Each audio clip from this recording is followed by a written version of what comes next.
स्वागत है आप सभी का एबी स्टार न्यूज में और मैं हूं आपके साथ जुबैर चौधरी। वक्त तो चला है देश लाइव का। बुलेटिन की शुरुआत करेंगे बड़ी खबर के साथ, जहां दिल्ली के डिप्टी सीएम मनीष सिसोदिया को कोर्ट से बड़ा झटका लगा है। बता दें कि मनीष सिसोदिया को राउज एवेन्यू कोर्ट से बड़ा झटका लगा है। बड़ी खबर आपको बता दें कि 5 दिन की सीबीआई रिमांड पे भेजे जाएंगे मनीष सिसोदिया। बता दें कि सीबीआई की मांग पर कोर्ट ने मोहर लगा दी है, जहां सीबीआई ने सिसोदिया को आबकारी नीति घोटाले में गिरफ्तार किया था, जिसके बाद रविवार को पूछताछ के बाद मनीष सिसोदिया को गिरफ्तार किया गया था। अब मनीष सिसोदिया को कोर्ट से बड़ा झटका लगा है, जहां मनीष सिसोदिया को 5 दिन की सीबीआई रिमांड पर भेज दिया गया है। बता दें कि राउज एवेन्यू कोर्ट से मनीष सिसोदिया को ये बड़ा झटका लगा है, जहां मनीष सिसोदिया को राउज एवेन्यू कोर्ट से बड़ा झटका लगा। 5 दिन की सीबीआई रिमांड में अब मनीष सिसोदिया जाएंगे, जिसके बाद ये झटका सीधे तौर पर सीएम अरविंद केजरीवाल से भी जोड़कर देखा जा रहा है। सीधे तौर पर उन्होंने इससे पहले कहा था कि इससे पहले की जांच में अगर मनीष सिसोदिया पहुंचेंगे तो उन्हें तभी गिरफ्तार कर लिया जाएगा। लेकिन अब बड़ी खबर आ रही है, जहां सीबीआई के पास रिमांड पर 5 दिन की रिमांड पर मनीष सिसोदिया जाएंगे। सीबीआई में राउज एवेन्यू कोर्ट से ये मंजूरी मिल गई है और अब राउज एवेन्यू कोर्ट ने सीबीआई को 5 दिन की रिमांड की मंजूरी दे दी है। दिल्ली के उप मुख्यमंत्री और आम आदमी पार्टी के नेता मनीष सिसोदिया को सीबीआई ने सोमवार दोपहर राउज एवेन्यू कोर्ट में पेश किया, जिसके बाद सुनवाई के बाद कोर्ट ने उनकी रिमांड पर फैसला दिया है। राउज एवेन्यू कोर्ट ने मनीष सिसोदिया को 5 दिन की रिमांड पर भेज दिया है, यानी कि 4 मार्च तक अब मनीष सिसोदिया सीबीआई रिमांड में रहेंगे। सीबीआई ने कोर्ट के सिसोदिया को पेश करने के बाद 5 दिनों की रिमांड की मांग की थी, जिसे कोर्ट ने स्वीकार कर लिया है। बता दें कि सीबीआई ने कोर्ट से कहा कि सिसोदिया के कहने पर कमीशन को 5 करोड़ से बढ़ाकर 12 करोड़ रुपए कर दिया गया था। पूछताछ करने के लिए उनको उनकी रिमांड की जरूरत है, जिसको लेकर उन्होंने कोर्ट से मांग की थी। सीबीआई की ओर से मनीष सिसोदिया की रिमांड मांगे जाने पर उनके वकील दयान कृष्णा ने इसका विरोध जताया। इसके साथ ही उन्होंने कहा कि रिमांड लेने की कोई वजह नहीं है और जांच में सहयोग नहीं करने का आरोप भी तथ्यहीन है। तो वहीं सिसोदिया के वकील ने कहा कि उपराज्यपाल की मंजूरी के बाद कमीशन को बढ़ाया गया था, जहां जिन्हें जानकारी में सब कुछ हुआ था और शराब नीति में पारदर्शिता बरती गई थी। सीधे तौर पर मनीष सिसोदिया के वकील ने इस तरीके के बयान कोर्ट में पेश किए, लेकिन उसके बावजूद कोर्ट से उन्हें बड़ा झटका लगा है। आम आदमी पार्टी के संयोजक और दिल्ली के मुख्यमंत्री अरविंद केजरीवाल समेत तमाम विपक्षी दलों के नेताओं ने मनीष सिसोदिया की गिरफ्तारी का विरोध भी किया था। सोमवार को सीएम केजरीवाल ने ट्वीट कर बताया था, उन्होंने कहा था कि मुझे बताया गया है कि ज्यादातर सीबीआई अधिकारी मनीष सिसोदिया की गिरफ्तारी के खिलाफ थे, उनके लिए बहुत सम्मान करते हैं और उनके खिलाफ कोई भी सबूत उनके पास मौजूद नहीं थे, लेकिन उन्हें गिरफ्तार करने के लिए राजनीतिक दबाव इतना अधिक था कि उन्हें गिरफ्तार करना पड़ा। और अब मनीष सिसोदिया को कोर्ट से बड़ा झटका लगा है।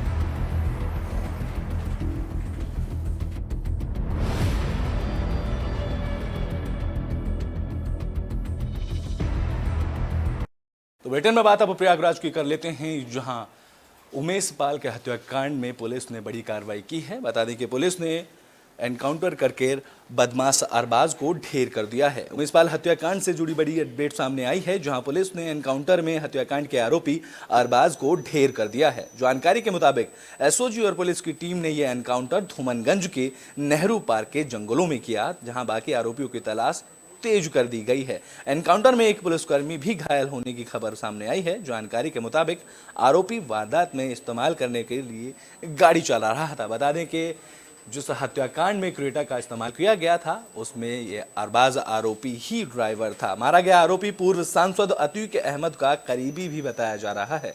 जानकारी के मुताबिक अरबाज अतीक अहमद की गाड़ी भी चलाता था। बता दें कि उमेश पाल हत्याकांड की जांच के लिए यूपी में स्पेशल टास्क फोर्स की 10 टीमें लगी हुई हैं, जहां हत्यारों को पकड़ने के लिए प्रयागराज से बाहर आने जाने वाले रास्तों पर भी चेकिंग अभियान चलाया जा रहा है।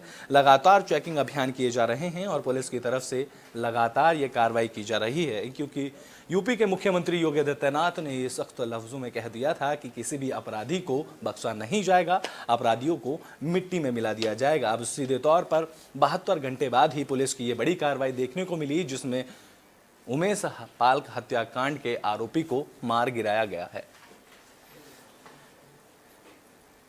बता दें कि प्रयागराज में संदिग्धों के ठिकानों पर भी अब छापेमारी की जा रही है और पुलिस ने इस मामले को लेकर जांच तेज कर दी है। पुलिस अब बाकी आरोपियों की तलाश कर रही है। जिस तरीके से एक एक करके आरोपियों की तलाश की पुलिस कर रही है, जहां पुलिस ने सबसे पहले 2 दिन के अंदर ही बदमाश अरबाज को ढेर कर दिया है। बदमाश अरबाज पर आरोप है कि उन्होंने ही उमेश पाल हत्याकांड में मुख्य कार क्रेटा को चलाया था, जिसमें वह ड्राइवर थे। अब इसके बाद कहा जा रहा है कि अरबाज खुद अतीक अहमद के करीबी हैं और उनकी भी गाड़ी अरबाज चलाते थे। बता दें कि अब पुलिस ने उनको ढेर कर दिया है। ये पुलिस ने धूमनगंज के जंगल में इस वारदात को अंजाम दिया। धूमनगंज के नेहरू पार्क के जंगलों में यह एनकाउंटर किया गया। इस एनकाउंटर में अरबाज के पैर और सीने पे गोली लगी, जिसके बाद उनको घायल अवस्था में अस्पताल ले जाया गया और जहां डॉक्टरों ने उन्हें मृत घोषित कर दिया। इसके बाद अब पुलिस बाकी आरोपियों की तलाश में जुट चुकी है।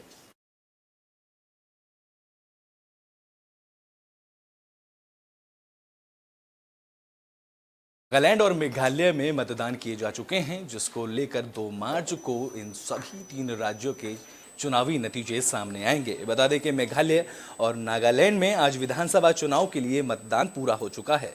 दोनों राज्यों में 118 निर्वाचन क्षेत्रों के लिए कड़ी सुरक्षा के बीच वोटिंग पूरी हो चुकी है। बता दें कि नागालैंड की 60 सदस्यीय विधानसभा की सीटों के बीच 59 सीटों पर उम्मीदवार चुनाव लड़ रहे थे। नागालैंड में विधानसभा चुनाव के लिए मतदान करने के लिए सीएम रियो पहुंचे और यहां समर्थकों से उन्होंने मुलाकात की। इस दौरान खुद सीएम रियो ने यहाँ बयान जारी किया और लोगों से मतदान की अपील की। इस चुनाव को बेहद ही अहम माना जा रहा है, क्योंकि इसके नतीजों से इसका सीधा असर 2022 के चुनाव पर भी देखने को मिलेगा। तो वहीं मेघालय और नागालैंड में मतदान पूरे हो चुके हैं। दोनों जगह मतदान किए जा चुके हैं। कड़ी सुरक्षा के बीच मतदान पूरे हो गए हैं। आपको बता दें कि दोनों राज्यों में 118 निर्वाचन क्षेत्र थे, जिनको लेकर कड़ी सुरक्षा की गई। लोगों में मतदान को लेकर खासा उत्साह देखने को मिला, जहां लोगों ने भारी संख्या में बूथ पर पहुंचकर वोटिंग की। बता दें कि मतदान के मद्देनजर देखा जा रहा है कि नागालैंड की 7 सदस्यीय सीटों पर 59 सीट पर उम्मीदवार चुनाव लड़ रहे हैं और इनका फैसला 2 मार्च को सामने आएगा।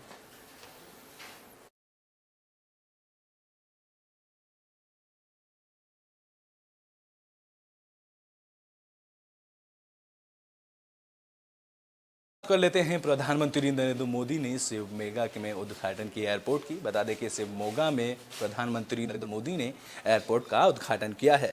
प्रधानमंत्री नरेंद्र मोदी ने कर्नाटक के शिवमोगा हवाई अड्डे का उद्घाटन किया।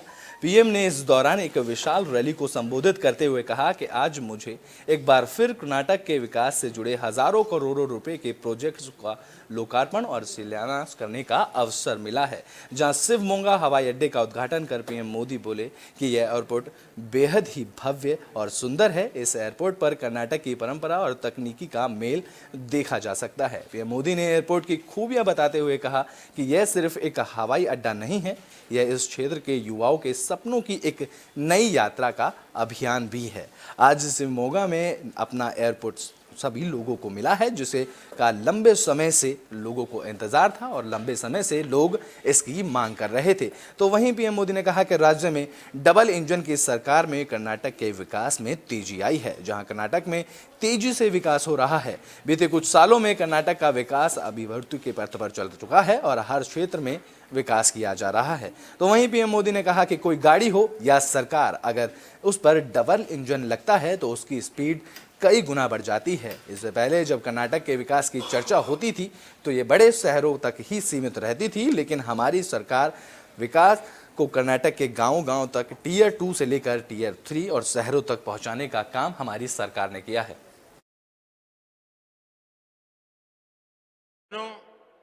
आज शिवमोगा और इस क्षेत्र की माताओं बहनों के जीवन को आसान बनाने के लिए भी एक बड़ा अभियान चल रहा है। ये अभियान है हर घर पाइप से जल पहुंचाने का। शिवमोगा जिले में 3 चल रहा है।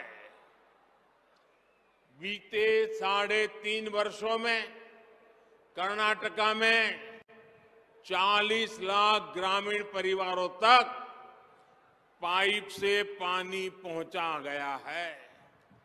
साथियों, बीजेपी की सरकार गांव, गरीब और किसान की सरकार है। बीजेपी की सरकार गरीबों के कल्याण के लिए काम करने वाली सरकार है। बीजेपी की सरकार माताओं बहनों का स्वाभिमान, माताओं बहनों के लिए अवसर, माताओं बहनों के सशक्तिकरण, इस रास्ते पर चल रही है। इसलिए हमने बहनों से जुड़ी हर परेशानी को दूर करने का प्रयास किया है।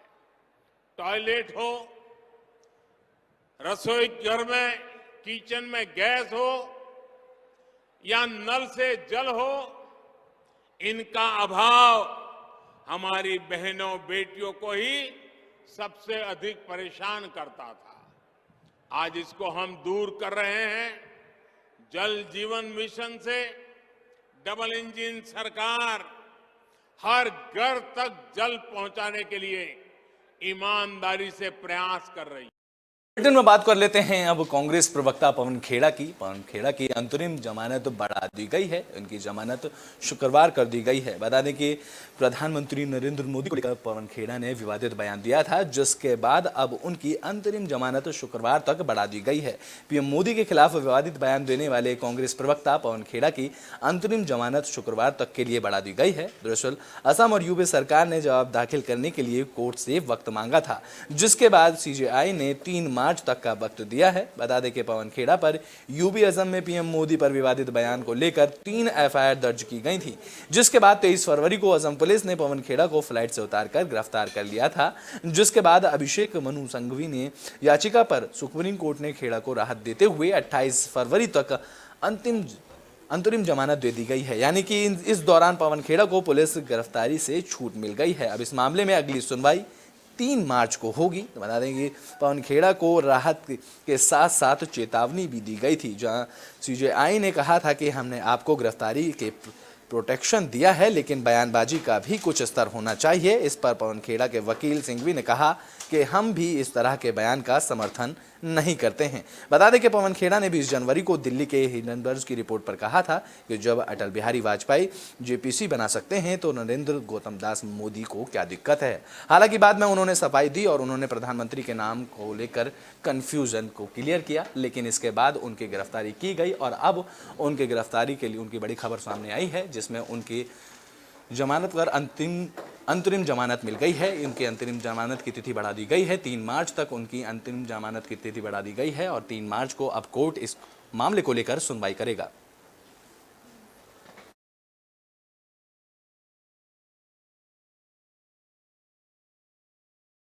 बात कर लेते हैं अग्निपथ योजना की, जहां अग्निपथ योजना को लेकर सुप्रीम कोर्ट ने इस योजना पर मोहर लगा दी है। दिल्ली हाईकोर्ट ने मोहर लगा दी है। सेना में भर्ती के लिए केंद्र सरकार ने अग्निपथ योजना की शुरुआत की थी, जिसको लेकर देश भर में हंगामा हुआ था, विरोध प्रदर्शन देखने को भी मिला था। अब इस योजना के खिलाफ दिल्ली हाईकोर्ट में कई याचिकाएं दायर की गई थी और इसे चुनौती दी गई थी। इन याचिकाओं पर सुनवाई करते हुए हाईकोर्ट ने इसे खारिज कर दिया है। इन याचिकाओं को खारिज करते हुए कोर्ट ने कहा है कि इन योजना में हस्तक्षेप की वजह कोई सामने नहीं दिखाई दे रही है। जिस तरह से हाईकोर्ट ने इन याचिकाओं को खारिज किया है, उसे केंद्र सरकार की बड़ी जीत माना जा रहा है।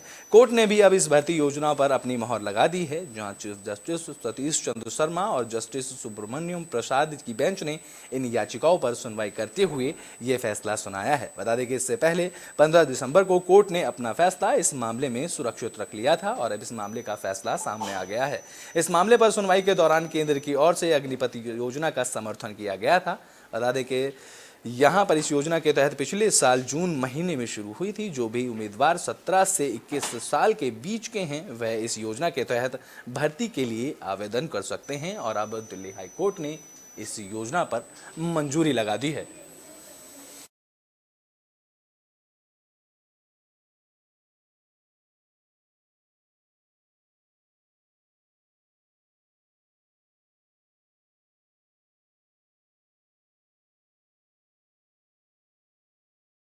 बात कर लेते हैं आरोपी की, जिस पर सुप्रीम कोर्ट ने सुनवाई की है और सुप्रीम कोर्ट ने अपना फैसला सुना दिया है।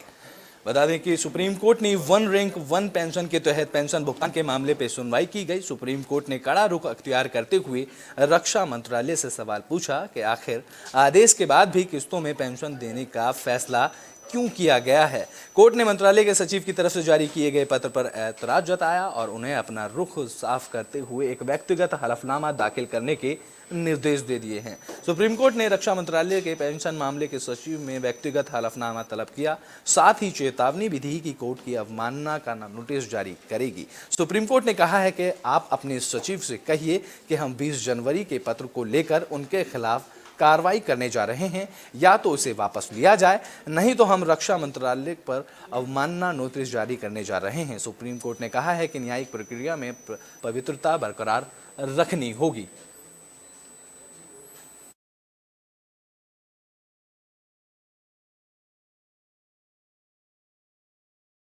बुलेटिन में बात कर लेते हैं बिहार की, जहां विधानसभा में हंगामा देखने को मिला है। बता दें कि यहां बीजेपी नेताओं और कई विधायकों ने सदन में हंगामा किया।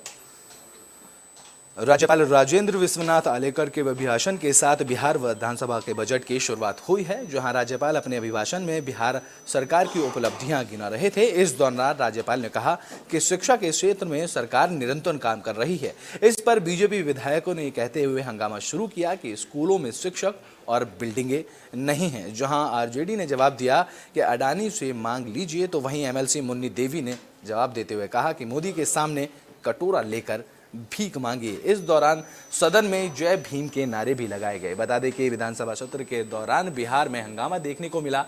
यहां विपक्ष और पक्ष के विधायकों ने नारेबाजी भी की।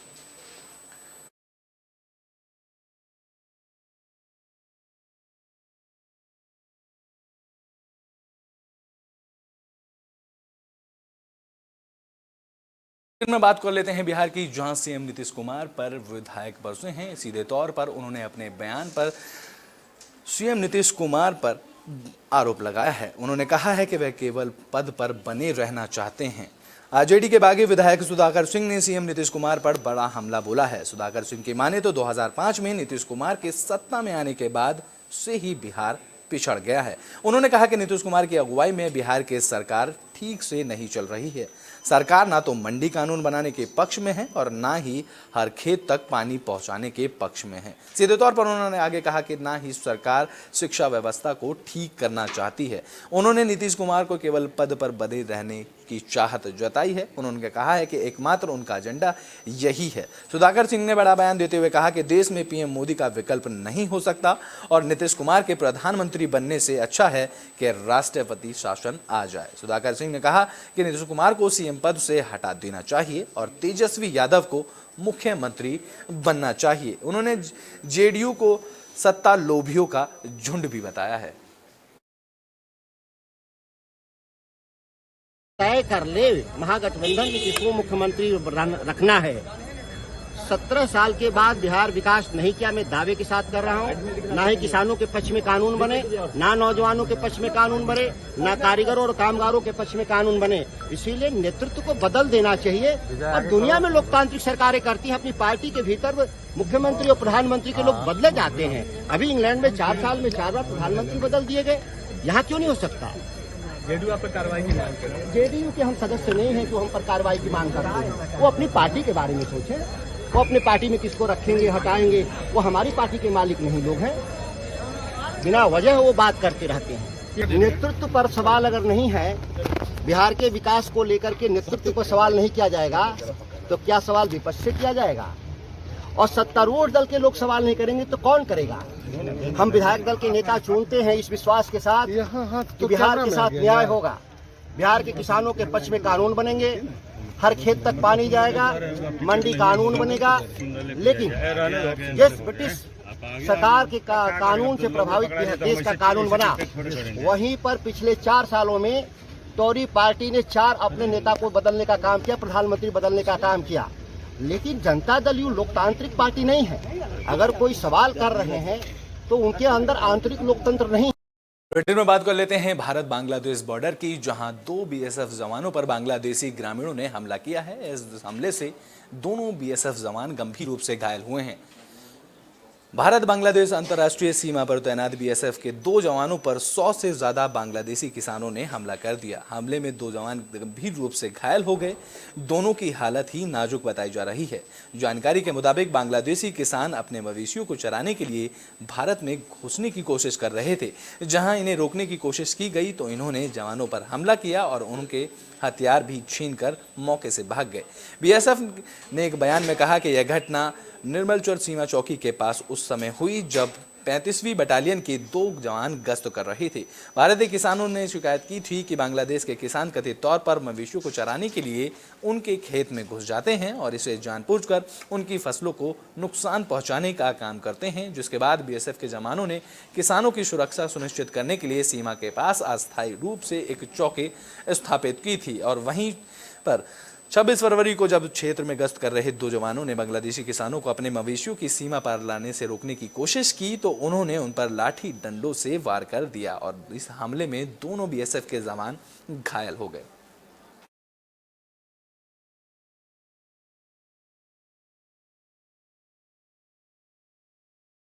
बात कर लेते हैं जसप्रीत बुमराह की। उनकी फिटनेस को लेकर जितने भी सवाल खड़े हो रहे थे, अब उन सवालों पर क्वेश्चन मार्क लग गया है। बता दें कि भारतीय टीम से बाहर चल रहे तेज गेंदबाज जसप्रीत बुमराह की फिटनेस को लेकर बड़ा अपडेट सामने आया है।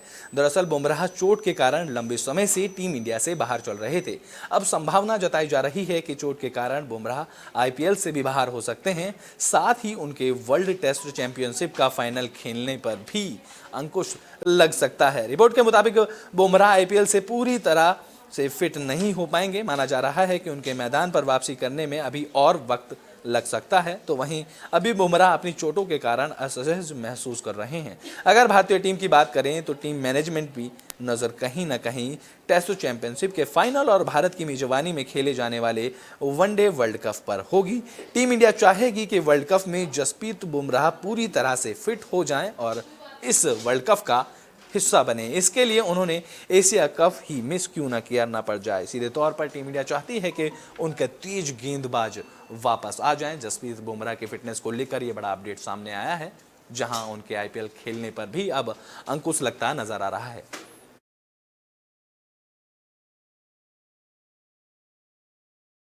लाइव में अभी के लिए बस इतना ही। देश और दुनिया की तमाम खबरों के लिए देखते रहें एबी स्टार न्यूज़।